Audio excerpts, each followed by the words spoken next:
This is Christian Book Blurb, brought to you by author and songwriter Matt McChlery. Get a behind-the-scenes glimpse into the lives of some of your favourite Christian authors, hear about their books and faith.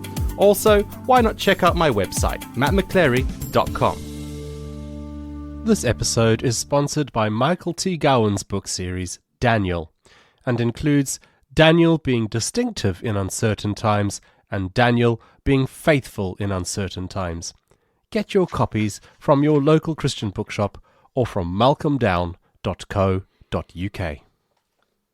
Well, hello and welcome to the Christian Book Blurb, the podcast that likes to encourage you in your discipleship one book at a time as we meet some amazing Christian authors and learn about their books, their lives, and their faith.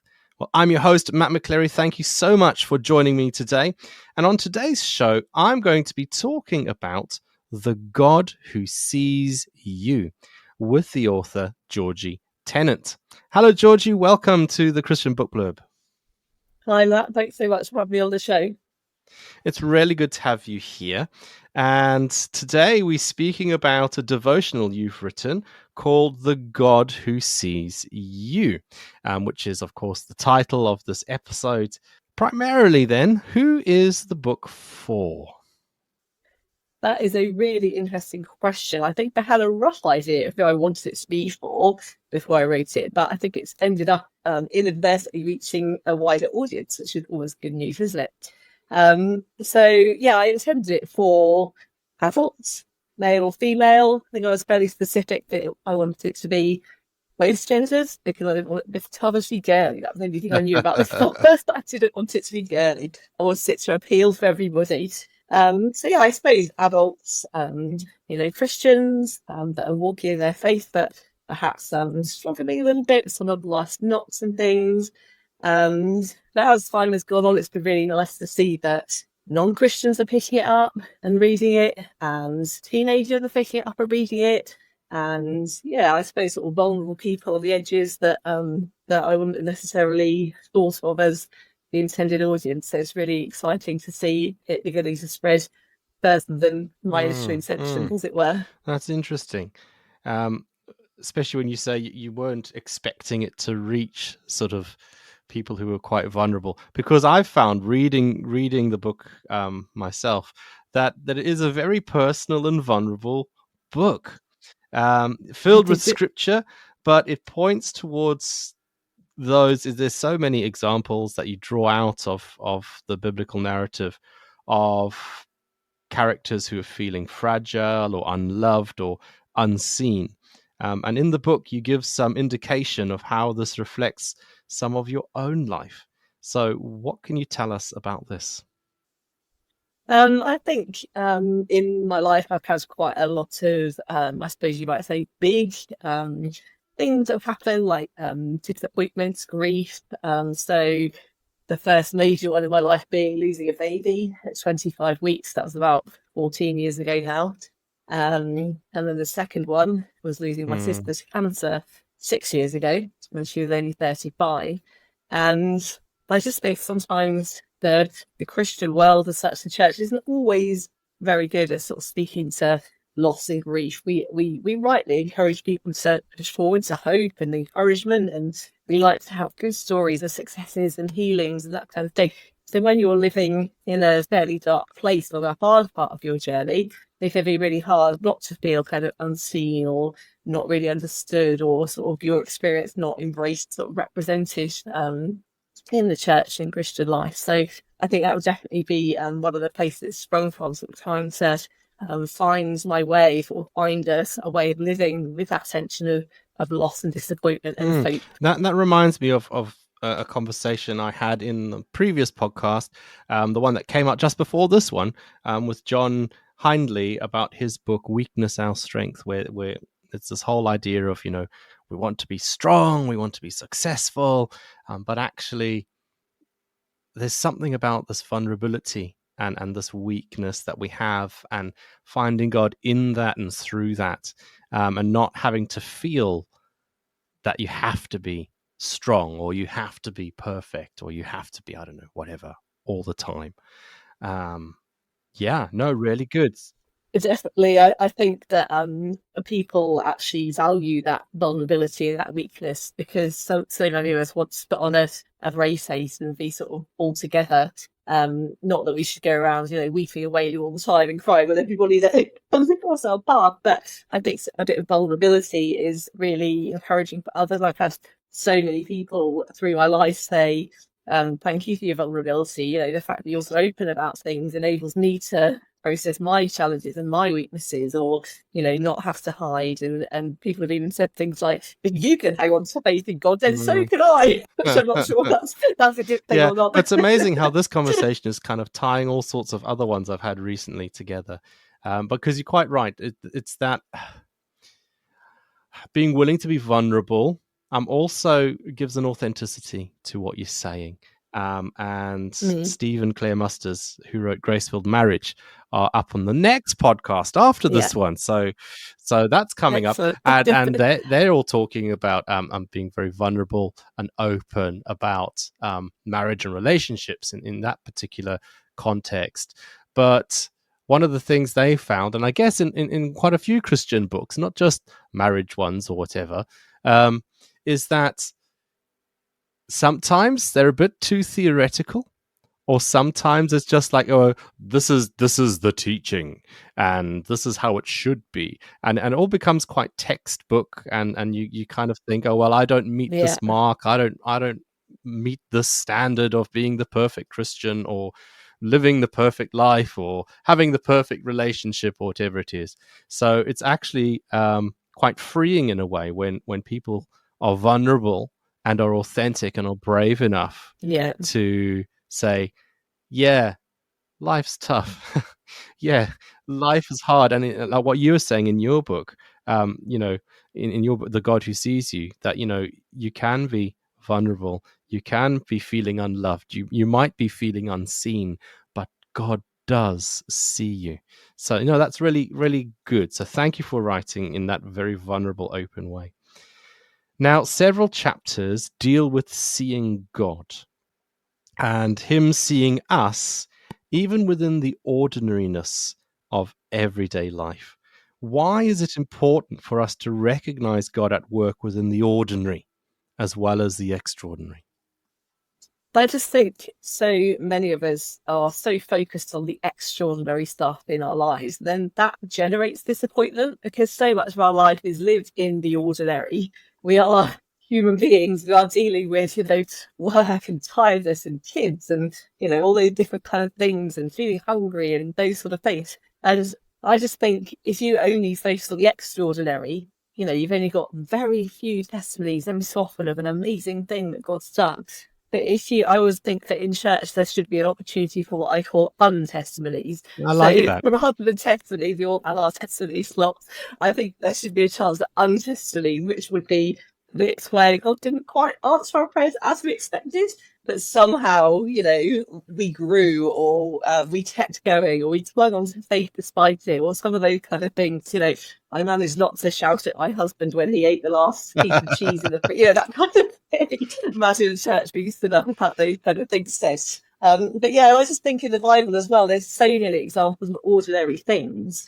For example, Elisha has a great share of ordinary miracles, like purifying water for a community, or making an axe head float. It was so important for somebody to have their axe head back, or using herbs to unpoison a stew that had been poisoned. There's lots of these sort of food and drink miracles in the Bible, and we don't always see those kind of ordinary provision things as miracles. And I think it just boosts your faith and your expectancy level so much if you can start to see God at work in the very ordinary things of life, the conversations, the talk around the dinner table where you're perhaps sowing seeds into your children's lives, or your opportunities at work to come alongside a colleague in their grief and support them. All of those ordinary things are serious acts of God, bringing the kingdom into everyday life. So we don't see those and celebrate them enough. Oh, that's really good. Thank you.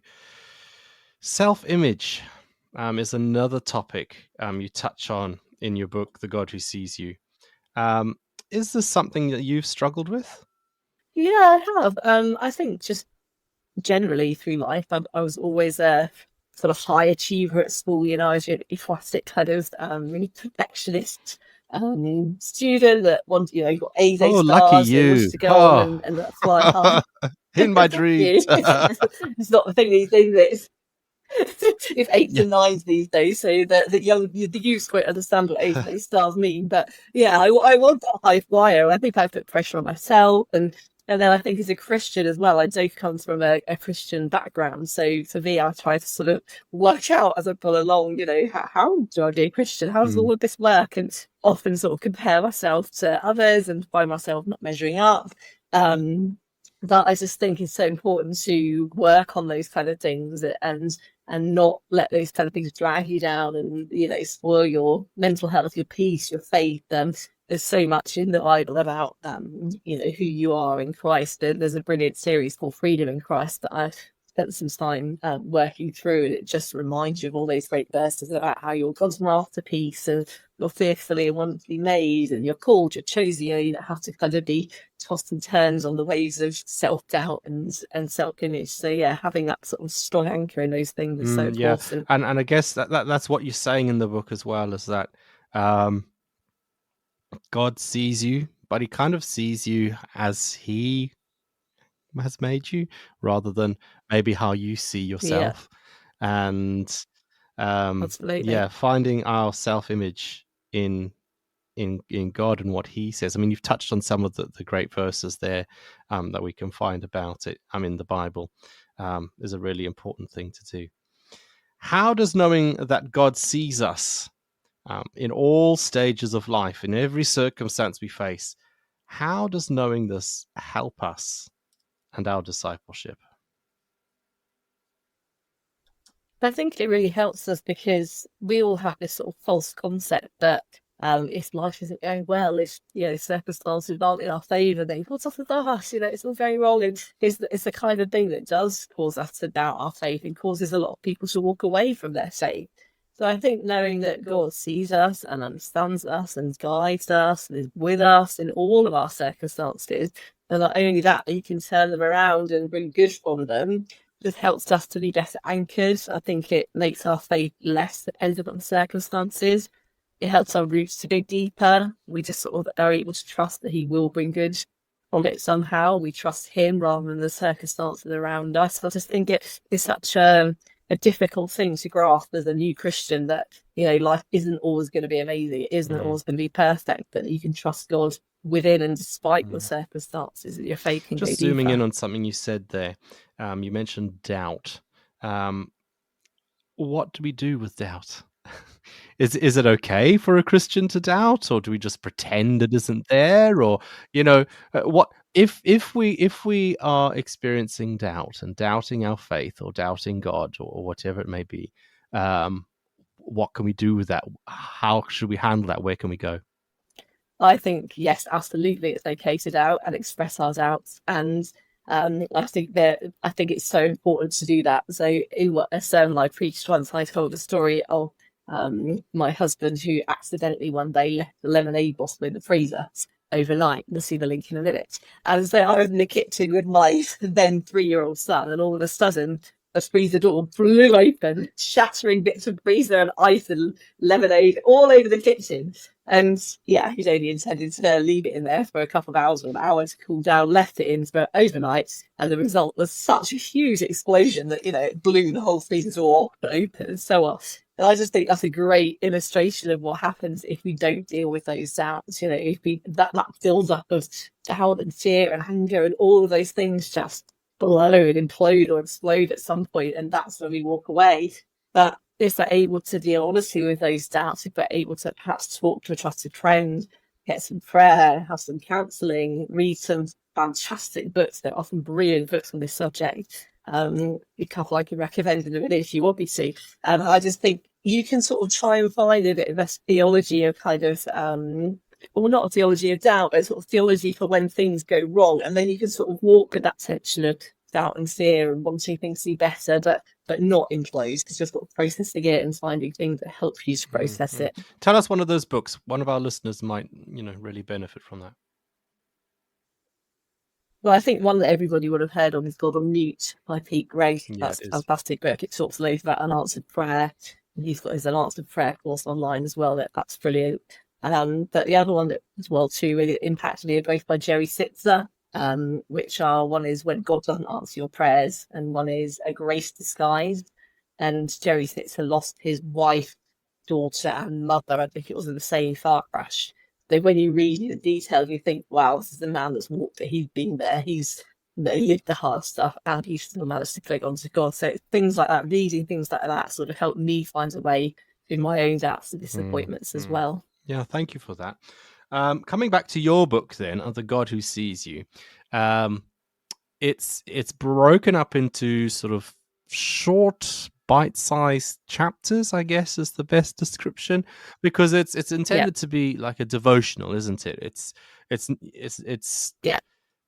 You could take it on holiday and read it on the beach, I suppose, but I don't think that's the intention behind it. So are you hoping people to kind of try and engage with this daily or sort of fairly regularly? And, how is the structure of it set up to work in your mind? I think it's set up as a 30-day devotional. I explained in the introduction that I want it to be a book that people can access at their own pace wherever they want to. So I told a friend that I was doing a 30-day devotional but without dates, because when I start a new one, Every Day with Jesus or any of the ones that are on the market at the moment or Our Daily Bread, and by the 5th of March, I'm still on the 3rd of March, then by the 10th of March, I'm still on the 5th of that kind of condemnation kind of creeps in. And she joked at the time, said, oh, good, every other day with Jesus. I always wanted someone to write one of those. We had a bit of a giggle about that. But, it's not intended to make people spend time with God less far from it, but it's intended for people to access it at their own pace, in their own way. And the devotionals are meaty enough that you could just read the one verse that I've written at the top and then the devotional, or you could read the whole passage, or you could do it all in one go if you wanted. But basically, there's a verse, there's a reflection where I do quite deeply into the biblical character I'm talking about, that I link it into my own life. And then after that, there's some questions for people to reflect, and there's a song at the end of every devotional that I've recommended. A lot of people have said they really love the song and find it helpful. It's quite unusual in a devotional. And people have said that when you've got that song then in your head for the rest of the day or the rest of the week, it just helps you to reflect and keep ruminating on whatever God has said to you through the reflection. So I've had a lot of comments about how much people really enjoy that quite unique factor of the devotional. And when they buy the books directly from me, they get a lovely little bookmark or a postcard with a link to the playlist on both Spotify and YouTube, so they can just plug that in and outload that playlist directly rather than searching for the songs every day. That's really interesting.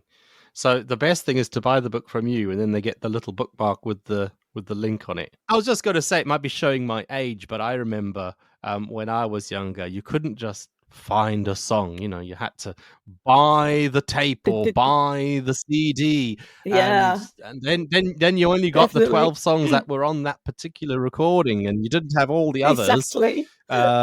So these days it's great because you could just give the artist name and the title of the song, and you type it in whichever platform you use, and ping, there it is. Or there's 40 different versions of the same song by different artists or whatever.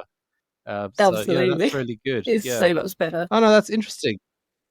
I had one of the older ladies from my church who started reading my book, and then after about half of it, her daughter bought her a smartphone.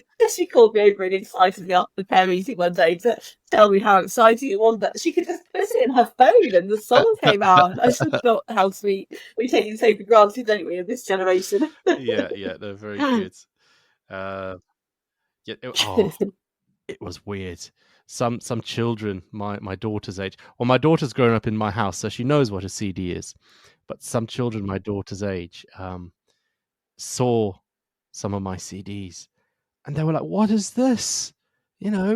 What's this strange circular thing? What is weird? This shiny thing?" And I had to try and explain that that's where music is recorded. It made me feel so old. I know. Scary. Anyway, there we go. The world is changing at a fast pace. That might be a topic for another episode. Anyway, there we go. We digress. So back to your book. How did the book begin? Where did the initial idea or inspiration come from? Well, the whole thing actually started in the first lockdown. And I think like to know people, it just felt so strange to have everything ripped away from you. So I'm a teacher. And so I have a busy job, my kids do loads of activities, I'm in the church and so on. So suddenly have all of those things ripped away from you. You're just on your own at home, I just found that really, really hard. I sort of felt as if I was unseen, and all the things that gave me identity and purpose had sort of disappeared for a time.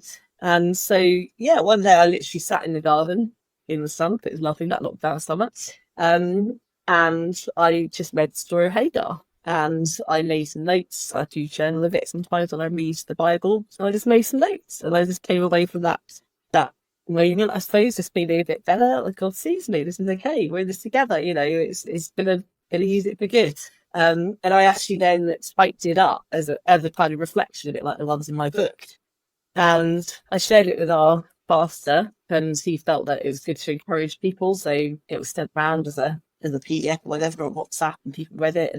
And then I wrote a second one, and a third and fourth of this. So it's 2 on Hagar and 3 on David. And they all went out, and then lockdown carried on, and I got busy because teaching came back online and it different things. And I never wrote anymore. And then sometime later, I'm a member of the Association of Christian Writers, as you are. And chatting to someone in the garden at our social who works for the children's bit of Kevin Mayhew, who published God Who Sees You, and I was just telling her about my wife's thing, and she basically encouraged me to pitch it to Kevin Mayhew, to see whether it was something they would want me to develop, things for a devotional, and publish. These things, the wheels of these things all turn extremely slowly, but eventually, I had a Zoom meeting with Kevin Mayhew, and they said yes, they liked the idea. When I write it, gave me a deadline. I just came away from that meeting really excited, but also petrified. And I've got to write the other 25 sections of the thing. Oh, interesting. I always love to hear how books come to be. That's great. Just before our little break, your book is speaking to those who feel unseen. It's speaking about characters in the Bible who might have felt that as well. What advice or what words of encouragement might you have for any of our listeners who might be feeling unseen? I think it's just good to, ask God for that revelation that you are seen, that you are loved, that you are understood, that you aren't alone. Because when you can get that just deep conviction in your heart, you just feel like things are worth plodding on for, even when it doesn't feel like it. So it's all about just taking it to God, asking Him, like He did to me with Hagar in the garden on that lockdown sunny day. Just God revealing it directly to your heart, so that your purpose and your identity comes from Him rather than from all the things that are going on around you. I think that's so important. That's great. Thanks, Georgie. And we'll be back chatting some more with the author Georgie Tennant after these messages. So join us on the other side of these. The book of Daniel in the Bible was written over 2,500 years ago, yet it remains highly relevant for us today. Daniel and his friends were transported to a society where their future was uncertain and where they encountered hostility to the practice of their faith.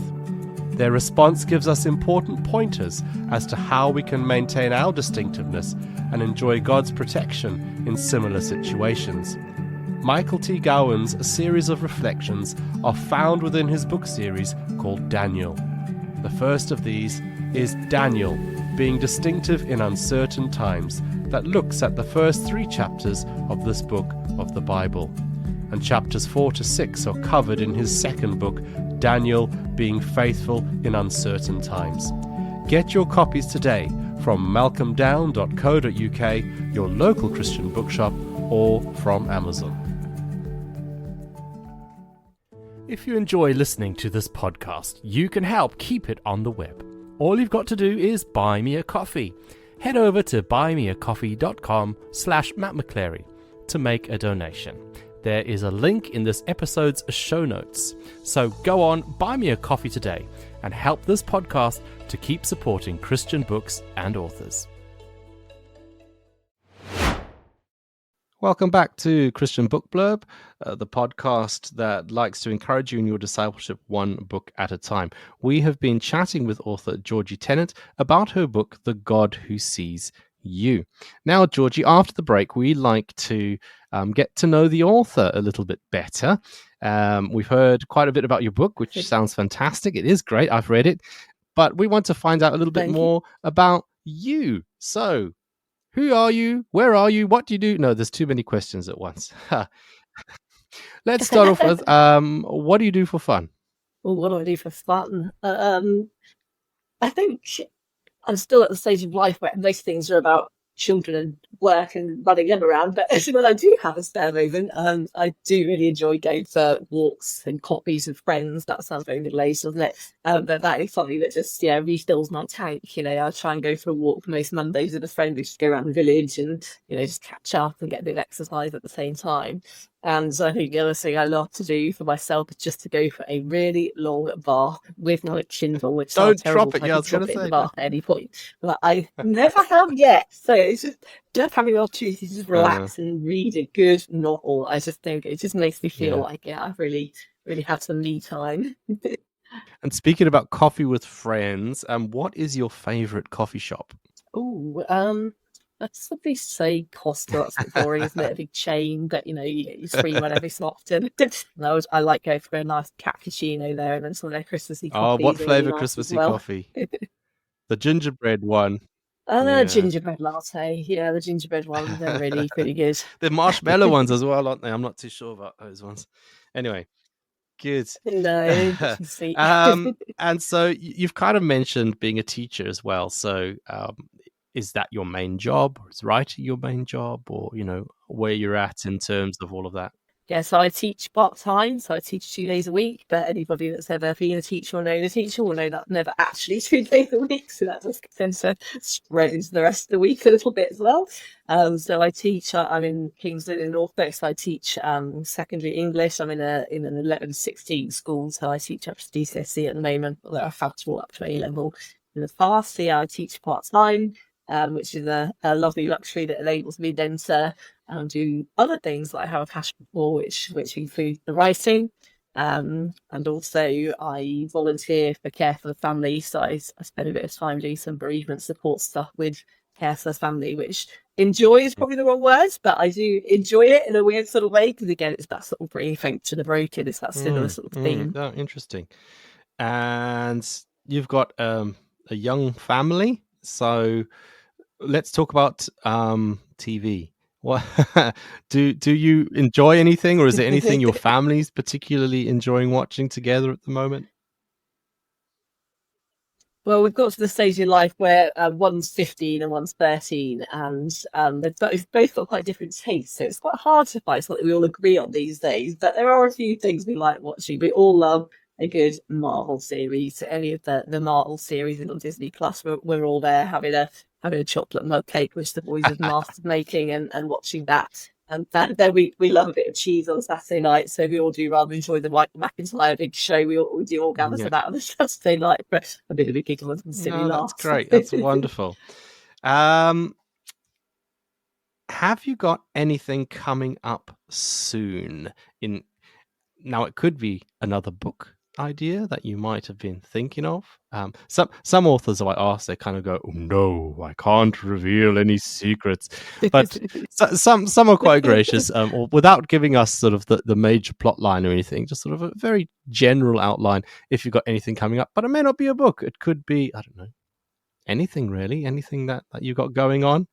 Oh, I've always got things bubbling away in the background. It's kind of how to actually get them from bubbling to actually be the work in progress and tricky things. So I don't know, I think I've got a few different ideas. So quite a lot of people have said, when does The God Who Sees You 2 come out? So I'm not sure yet whether that is the right thing, but I have started gathering some ideas of biblical characters that I could use. I've just got like a notes page on my phone. I've just been jotting down, Bible verses, characters, songs. So if I do decide that's the right thing, I've got an outline that I could pitch to somebody. Whether Ken maybe will have it or not, yeah, we'll see. But yeah, I've got ideas for that.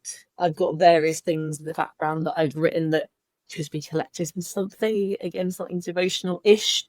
I would really love to write more specifically about grief and loss, because I've had so much experience of that, and it ties in with my care for family staff. So yeah, lots of ideas on the back burner. And I do a little bit of speaking as well, so that's my next thing. I've got a couple of days late column days, so I'm going to start, because that's kind of writing as well. You've got to start writing those things. Yeah, there's always something to squeeze in on my days off. No, that's great. Thank you.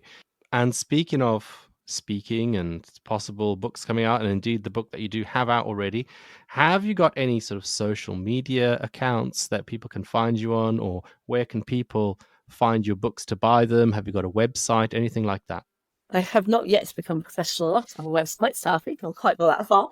But yeah, I'm on Twitter and Facebook, and recently on Instagram. I'm still getting to grips with that, much to the disgust of my 30-year-old son, who thinks I should be conversant already. So yeah, I'm easily findable on all of those. I'm just Georgie Tennant on all of those, so it's really easy to find me. And then I have my own blog as well, which again, not updated for a while, but there's lots of historic stuff on there. There's grief and loss. I write a bit of poetry as well as the devotional, which I've included bits of that in devotional. But yeah, so you can find that part to find it. Some poems by Georgie.blogspot.co.uk. So yeah, you do have to do a bit of a deeper Google to find that. And where can people buy your books? So anywhere books are sold, really. Amazon, if they're allowed to say the A word, or lots of Christian online retailers have it, given me direct themselves, or of course, lots of Christian bookshops. They're amazing. So you can just go to your local Christian bookshop and just ask them to get it in for you, and they'll order it in for you. So there's plenty of places you can get it. A quick Google, come up with lots of options for you.